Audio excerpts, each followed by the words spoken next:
ফিতরের দিনে সকালে ফিতরা দিতে হয়, গরিবদের বাড়িতে খাবার পৌঁছানোর নিশ্চয়তা, এই জন্য রাসূলুল্লাহ একটু দেরি করতেন, সকালে কিছু খেয়ে যেতেন, 3-5টা খেজুর অথবা কিছু মিষ্টি অথবা কিছু খাবার খেয়ে ঈদের মাঠে যেতেন। ঈদের মাঠে রাসূলুল্লাহ সাল্লাল্লাহু আলাইহি ওয়াসাল্লাম প্রথমে সালাত আদায় করতেন।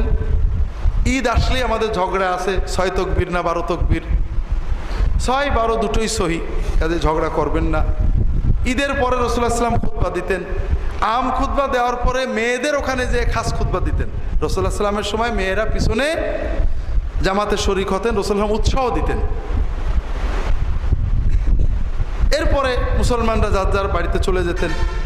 এক পথে যাওয়া আর এক পথে ফেরা, এগুলো সুন্নত।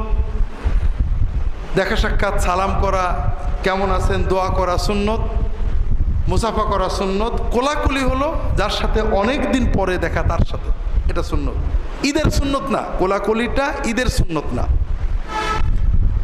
মোটামুটি সিয়াম এবং ঈদের ব্যাপারে মুখতাসার কথা। সুবহানাকা আল্লাহুম্মা বিহামদিকা আশহাদু আল্লা ইলাহা ইল্লা আনতা আস্তাগফিরুকা ওয়া আতুবু ইলাইক। আল্লাহুম্মা সাল্লি আলা মুহাম্মাদ ওয়া আলিহি ওয়া সাল্লাম।